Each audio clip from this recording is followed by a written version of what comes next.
This podcast is sponsored by BetterHelp. We may be a comic duo, but we take mental health very serious. BetterHelp is the world's largest therapy service and is completely online.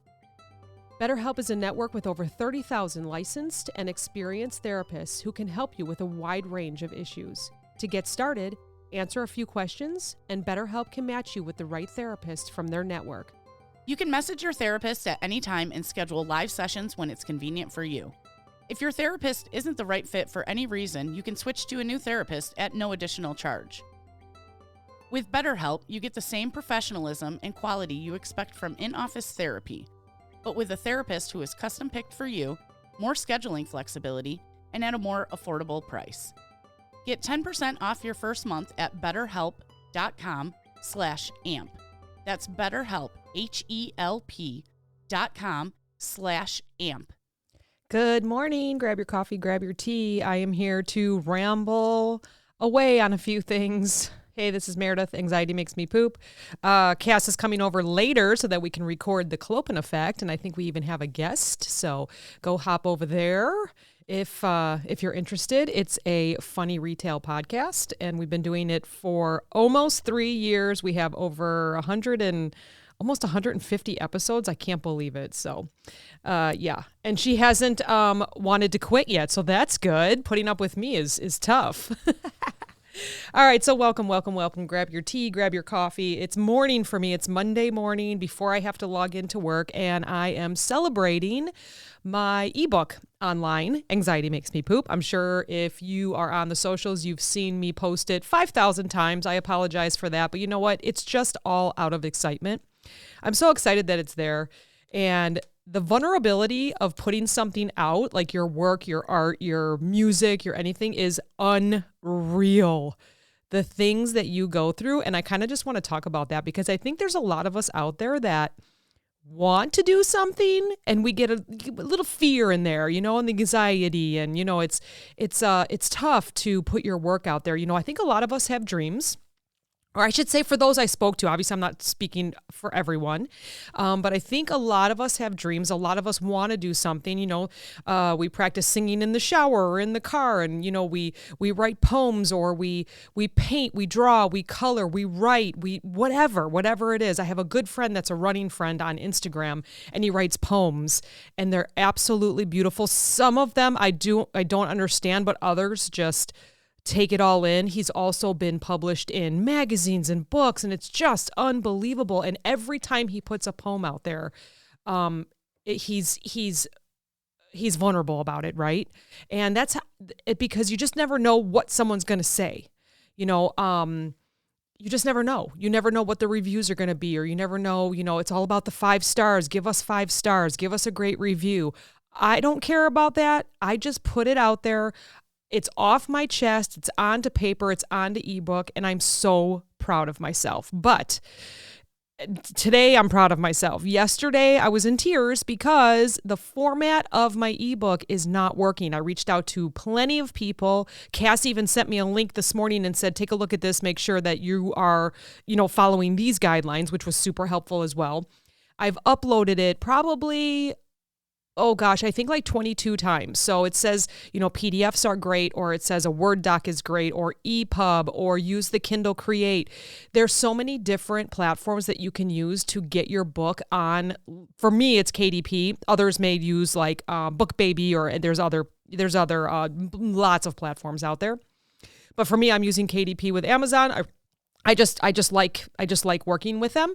And I cannot get the bullet points to line up correctly. So I've been telling everyone, thank you for the support. I apologize if it doesn't look good. It's not perfect now. But what I do have in my hand is the proof to my paperback, and it's gorgeous. It's gorgeous. I almost was in tears again when it was delivered on Saturday. There are a couple things that I have to adjust, like the margins. There's a lot of space, so I have to fix the margins. But all the bullet points are lined up. All the pages land where they need to land. And the cover, I know they say to hire someone. This time for this book, I tried to do it all myself. I did reach out to some resources, unpaid resources. They were very nice to help me out for free.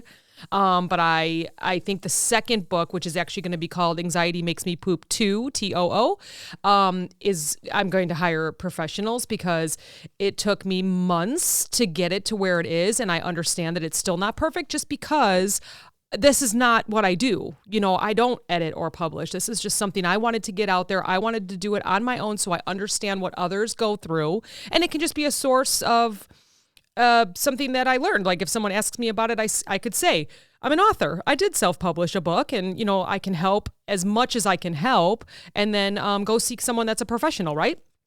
So, but anyways, I'm holding it in my hand right now. I'm looking at the pages. It's absolutely beautiful. And I cannot believe that I did it. Like I did it. How often do you go and do something and think to yourself, man, I did that. And I think we should do it more often. Like we go day by day, week by week, month by month, a year, right? The year just turned over again. And how often do we give ourselves credit?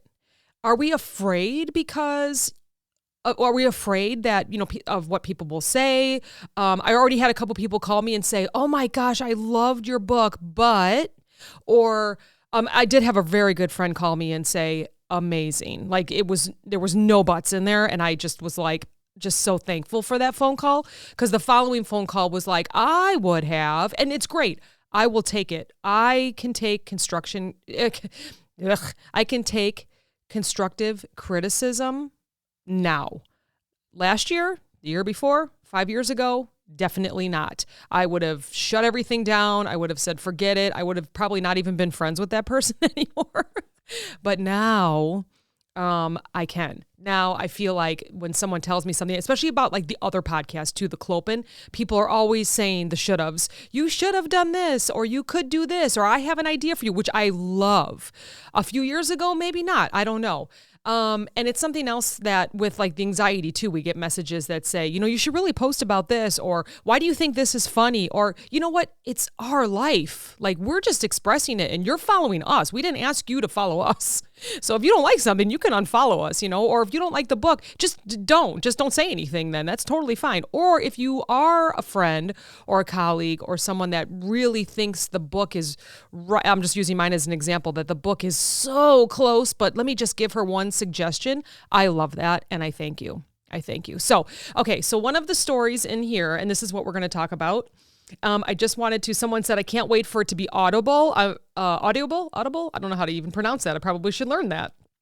Audible, I think, right? Anyways, I do want to talk about one. I'm going through my pages right here, and it's called The Funeral.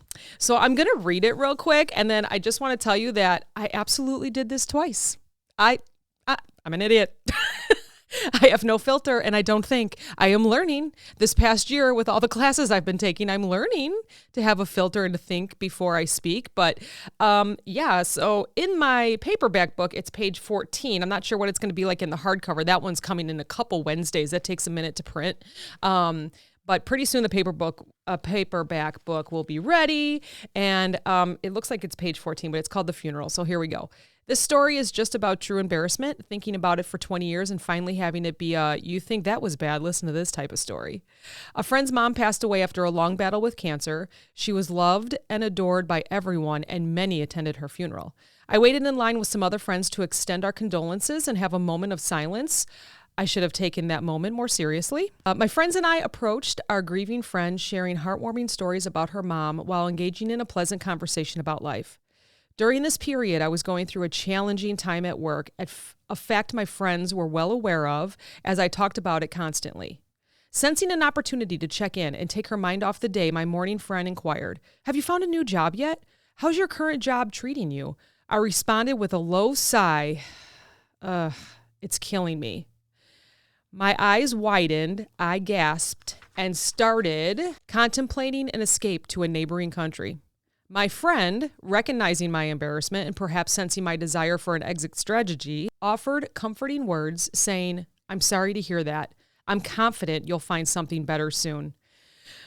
My response mortified me. It's a stark reminder of the importance of choosing words carefully, a lesson I overlooked that day. If you've ever found yourself saying something you deeply regret, please know you're not alone.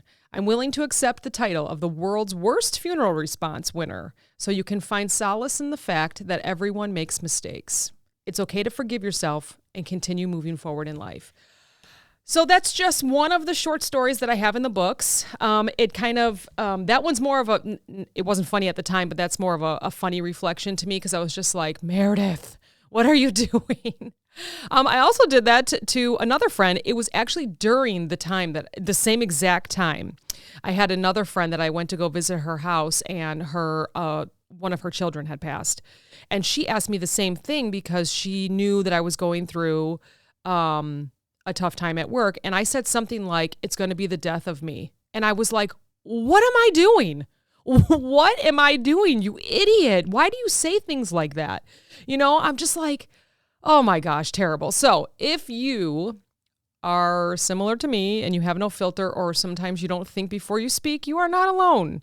So let's work on that. Let's work on not saying exactly what's on our mind, or assess the situation first. Like easily I could have just said, oh, it's just so tough, but I'm looking for something else. I don't have to say death, killing me. Oh gosh, just horrible. So just know that, we all make mistakes and we're all human.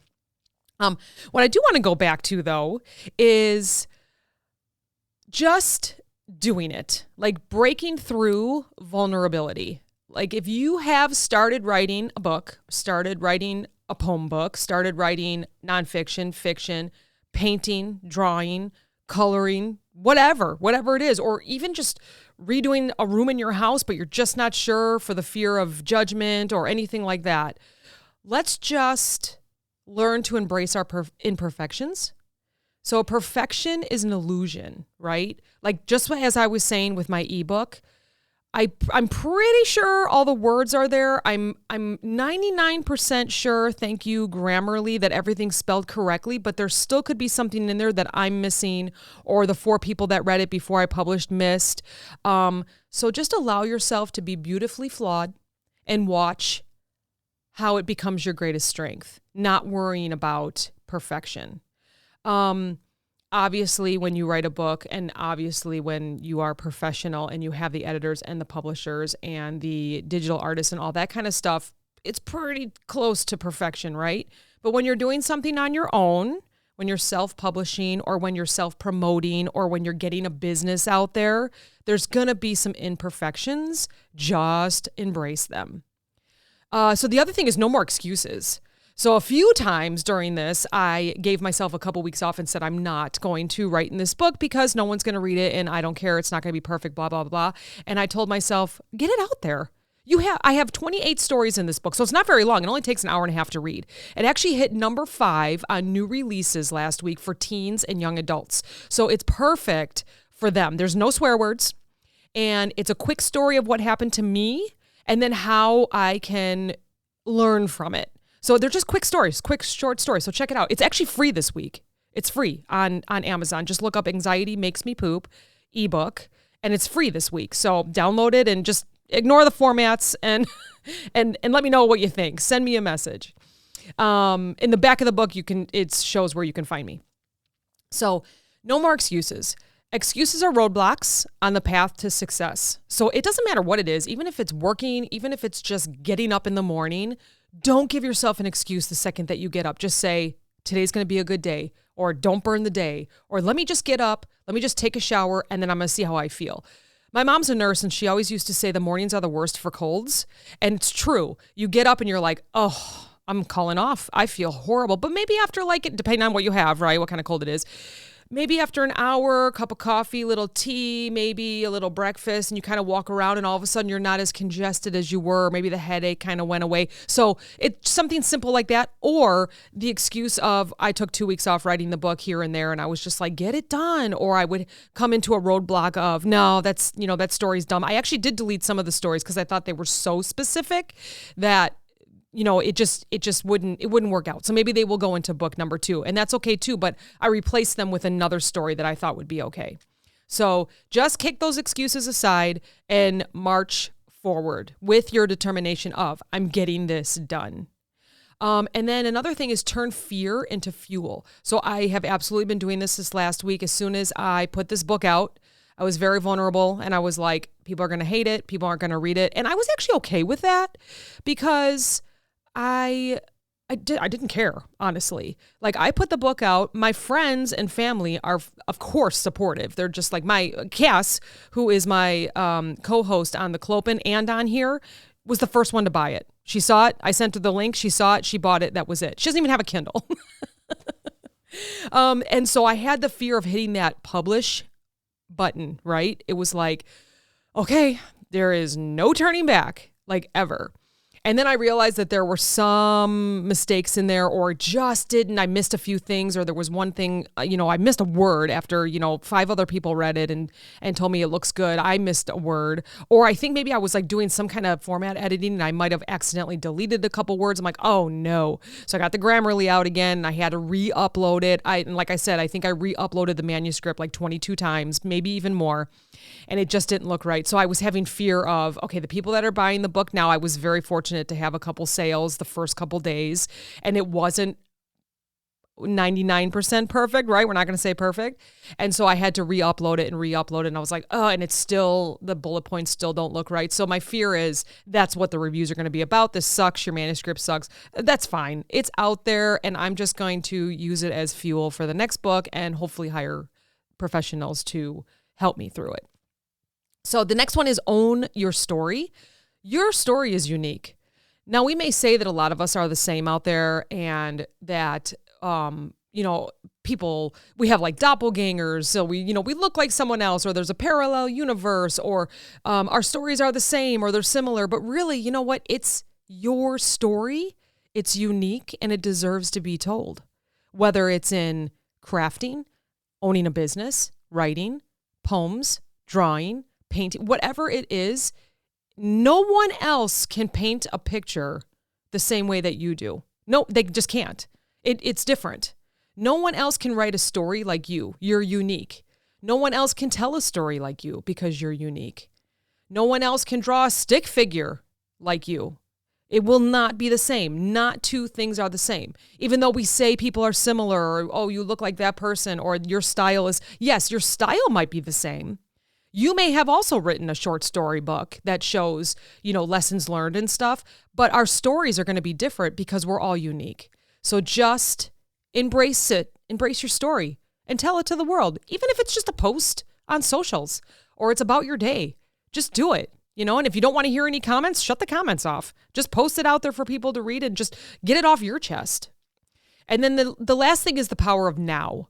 So there's no better time than now, right? They even say that. The dreadful diets, right? If you start today, in a month, all that kind of like working out and dieting. We're not going to even talk about that because that's like resolutions. And we promised not to talk about resolutions on this podcast. But truly, there is no better time than now to take the leap.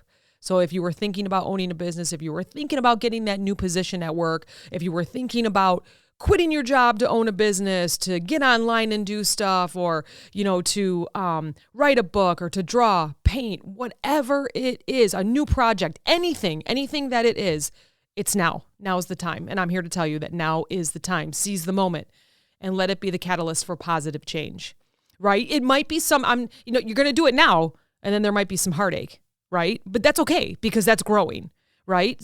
It will still positively change you because you can look back and say, I did that. I did it. So breaking through vulnerability is a process. It's not a one-time event. So just know that sometimes, things are going to happen, but please celebrate your wins, learn from your challenges, keep pushing forward because you got this. Thanks for listening. Talk to you next time.